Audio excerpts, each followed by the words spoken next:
Fala galera, no vídeo de hoje a gente vai dar sequência na nossa série de testes unitários, tá? Eu creio que hoje vai ser o último vídeo referente a isso, porque a gente precisa começar o desenvolvimento do front-end para a gente já depois fazer a parte da publicação. No vídeo passado a gente fez já os primeiros testes unitários, era mais para gerar exceptions e validar alguns campos, validar se o objeto ia vir correto, né? Se tratando de ID ou não ID, tá? E aí, como eu falei no vídeo passado, o que eu gostaria de fazer hoje é basicamente fazer com que o nosso sistema receba objetos válidos, tá? E ele consiga persistir entre aspas, porque como a gente está usando o mock, né? A gente não pode cada vez que a gente executar um teste inserir algo no banco ou excluir algo do banco, coisa assim.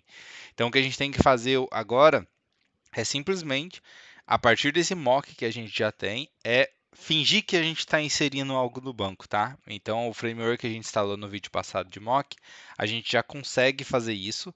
A gente vai fingir que existe um repository, entendeu? E aí a gente vai poder inserir algo no banco sem que realmente insira, tá? A ideia é realmente validar se o nosso método vai inserir ou não, tá? Então, primeiramente, vamos lá, vamos criar mais um método aqui. Eu vou separar isso aqui por regiões, eu acho que é mais fácil para a gente não se perder, tá? Vou criar uma region aqui, validating sending ID, vou colocar assim, validando quando está enviando o ID. Aqui eu vou colocar um end region, tá? Então aqui a gente já tem uma, vou fechar aqui. Aqui eu vou mandar um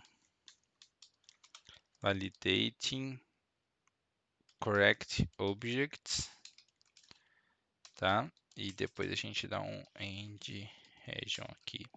Tá. Então aqui eu vou deixar aberto aqui para a gente ver todos, né? Ficar mais fácil. Vou dar um public void, o nome do meu método, sending valid object, ok? Simplesmente o que eu vou fazer vai ser copiar, tá? Vamos copiar aqui essa parte aqui, ó, só para pegar a parte do nosso user model, tá? Que é essa aqui, só que agora eu vou ter que ter um result aqui esperando o retorno disso. Eu não posso enviar o ID, né? A ideia é justamente que eu não envio o ID. E o que eu preciso enviar é o name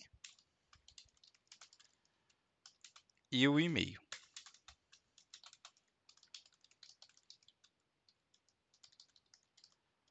Opa, faltou um Rzinho aqui. Pronto, é isso que eu preciso enviar.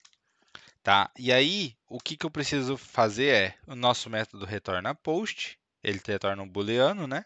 Então eu só preciso validar se o retorno disso é true,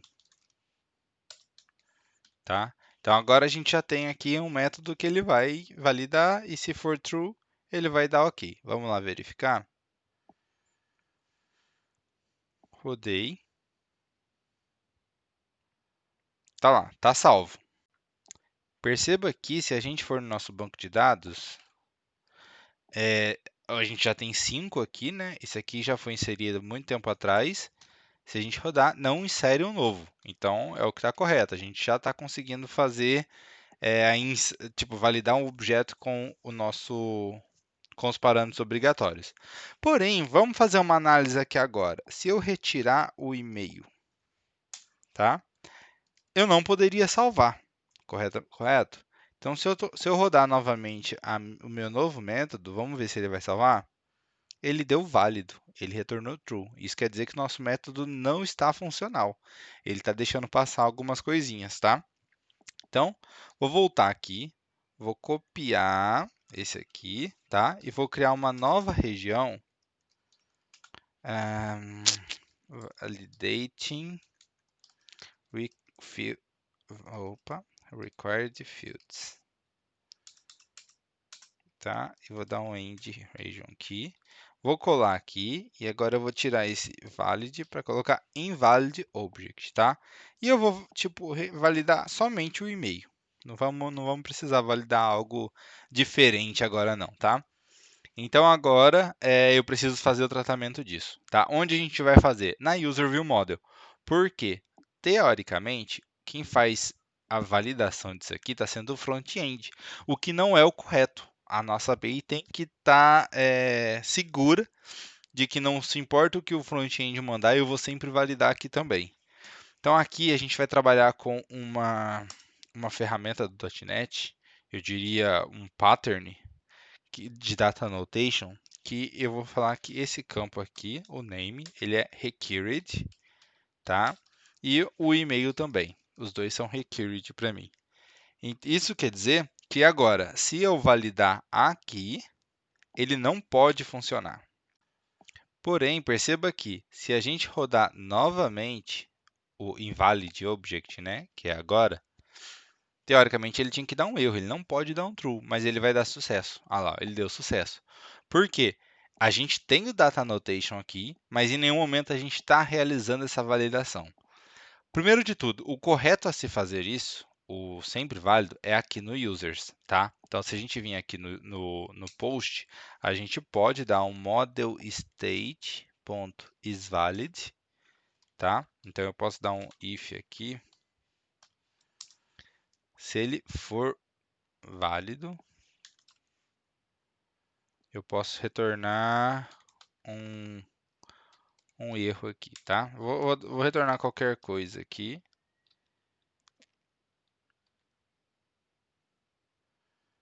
Pode retornar um bad request aqui, tá? Eu vou valid,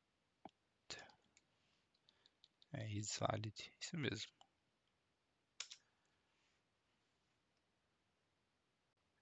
É porque ele não é só uma variável. E aí aqui eu vou passar o model state, porque aqui a minha data annotation já vai gerar a minha mensagem de erro, então eu vou passar ela aqui como bad request, tá? Então, vamos lá novamente. Quem está fazendo o controle disso é a nossa controller, que é a nossa interface da API que libera as nossas funcionalidades para o cliente. Ok, isso aqui a gente já está garantindo nosso código para o nosso cliente. Porém, os nossos testes aqui são voltados à nossa classe de serviço. Tá? Então agora nós precisamos ir para a nossa classe de serviço e também implementar o nosso serviço de data annotation lá. Se a gente vir aqui no serviço, user service, no método post, tá? Vou fazer depois que eu validar o ID, tá? Para eu não impactar no outro teste que já está lá. Eu vou validar aqui, eu vou colocar aqui um validator, e aí ele vai pedir para eu importar o data annotation, e eu vou passar um validate object. Perceba que no validate object ele pede a instância, que é um user view model, que é o objeto que está vindo como parâmetro. A gente pode dar é esse aqui que a gente vai usar, na verdade. A gente vai criar agora um objeto de validation context e depois a gente vai falar se é para validar todas as propriedades ou não. Então agora eu vou dar um new validation context, mas eu vou retirar tudo isso. Eu vou deixar isso para importar lá em cima no using. Ele não está querendo deixar, mas vamos importar aqui.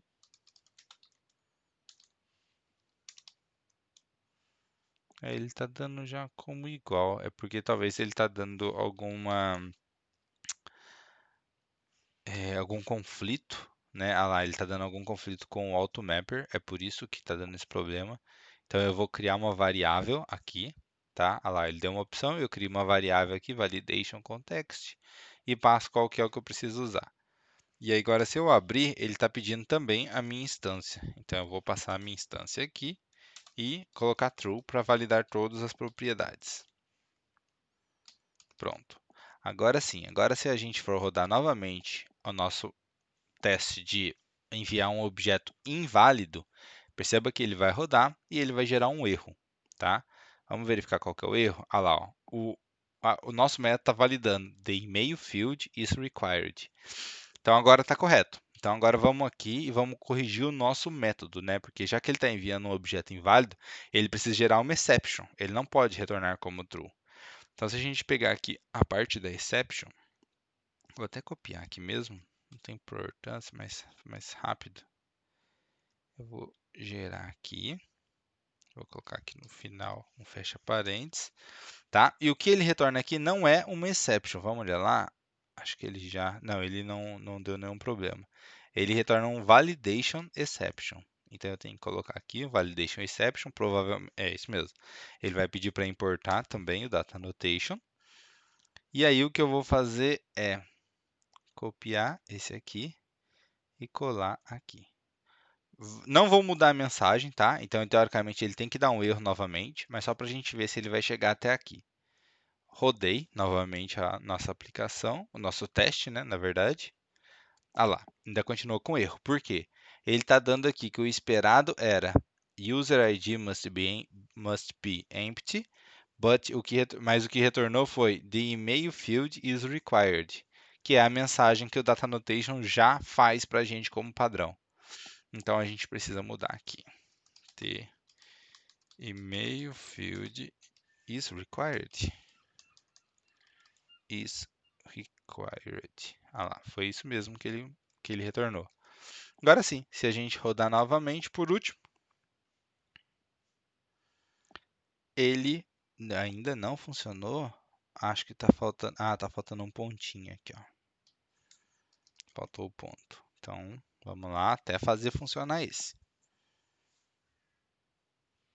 Show de bola. Agora ele funcionou. Por último, vamos fazer mais um método, porém agora a gente vai fazer um método para get, tá? A gente vai mocar um objeto como se fosse um banco de dados e a gente vai chamar a nossa API get para retornar todos e validar se esse objeto vai vir já modificado para nossa user view model e se ele vai realmente vir, sabe, do nosso banco de dados, entre aspas, tá? Então, eu vou colocar ele na região de validating correct object, tá? Porque a gente vai realmente verificar se veio o objeto que a gente quer. Vou dar um get aqui. Validating object. Validating object. Tá? E nesse método a gente vai ter um trabalhinho para fazer, tá? Então vamos lá. Primeiro de tudo, vamos criar uma lista. Opa, uma lista fake, né, do nosso de usuários, porque é isso que a gente vai ter que mocar, que vai ser retornada pelo aquele método, tá? Vou chamar ela de users. Vou criar uma lista vazia, normal. Agora eu vou adicionar um objeto dentro dela, tá? Então eu vou passar um ID aqui, new guild, um name,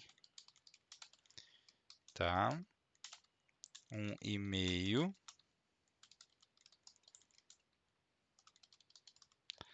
Acho que tá bom. Eu vou passar só o date create também, mas não tem necessidade não. Prontinho. A gente já vai ter um objeto aqui, como se ele tivesse salvo no banco, tá? Então ele já está aqui. Agora a gente precisa validar, falar para a nossa classe de repository que ela vai ter essa propriedade, tá? Então eu vou fazer o seguinte, eu vou criar uma variável user repository aqui, que ela vai ser um novo mock, tá? Da minha interface de user repository. Tá? Lembra que lá em cima no nosso construtor, no vídeo passado, a gente já instanciou a nossa classe de user service e a gente passou um objeto aqui que a gente não fez nada com ele. A gente simplesmente passou um objeto vazio aqui, tanto para user repository quanto para o IMapper. É isso que a gente vai precisar agora validar e modificar, tá? Porque a gente precisa modificar esse objeto aqui de modo com que ele saiba que quando chamar o método get, ele tenha que retornar alguma coisa, ou um objeto já criado, tá? Essa é a maior pretensão da biblioteca de mock. É ela poder mocar objetos, fingir que é um banco de dados, para que a gente consiga validar nossas informações. Então, se a gente voltar aqui, a gente já tem aqui o nosso repositório, né? E eu vou criar uma configuração aqui. Então eu crio o setup e falo o seguinte: quando ele chamar o getAll, eu quero que me retorne aquela lista de users, tá? Ah, tá bom, Nicolas, fechou. Mas agora como que vamos colocar aqui, ó, var result user service.get, tá? E aí eu vou validar. Vamos ver o que eu posso validar aqui.